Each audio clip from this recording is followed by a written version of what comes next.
Most people believe the Mayan gods were wise creators, guardians of time, symbols of cosmic harmony.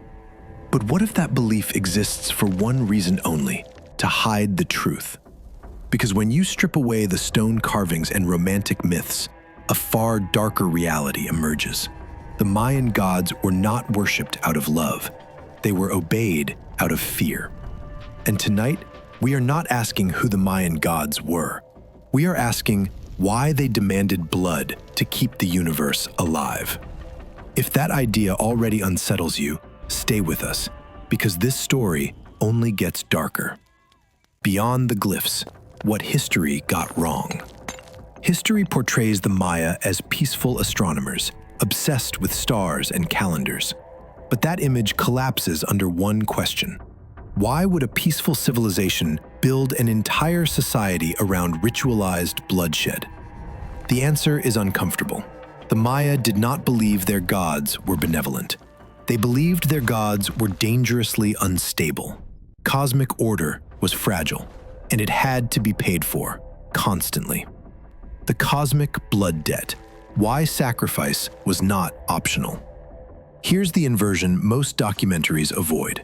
Sacrifice was not cruelty, it was maintenance. The Maya believed the gods themselves were born through sacrifice. Creation required blood, so existence itself ran on debt. Human blood was not an offering of devotion, it was currency, and when payments stopped, the universe would unravel. If you're starting to see sacrifice not as madness, but as logic inside a closed belief system, you're beginning to understand the Maya. The gods of dread, not symbols, but demands. Modern interpretations soften the gods into metaphors, but the Maya experienced them as active forces. Itzamna did not simply create, he destroyed to renew. Kukulkan was not a wise serpent, he was balance through terror. Xibalba, the underworld, was ruled by entities that fed on suffering. These gods did not ask for faith. They demanded proof, and proof came in blood.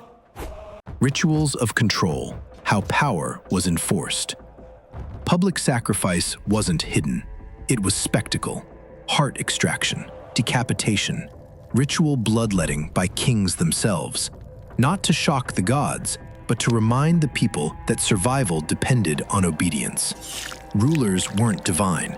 They were intermediaries standing between the population and cosmic collapse. If you've ever wondered how belief systems control entire civilizations, this is one of history's clearest examples. Echoes that never died. Why this still matters. The Maya didn't vanish because their gods failed them. They collapsed when the system could no longer sustain the cost of fear. But the pattern never disappeared. Civilizations still trade fear for order, still justify suffering as necessity, still sacrifice something, believing collapse will follow if they stop. If this connection feels uncomfortably familiar, you're not imagining it. The real secret of the Mayan gods isn't that they were cruel, it's that they worked for a time. And that raises a dangerous question. How many systems today still survive on invisible sacrifices we no longer question? If this perspective changed how you see ancient history, leave a quiet sign, a like, a comment, even just staying until the end. Because here, at DarkFactFiles, we don't repeat history, we expose what it tried to hide.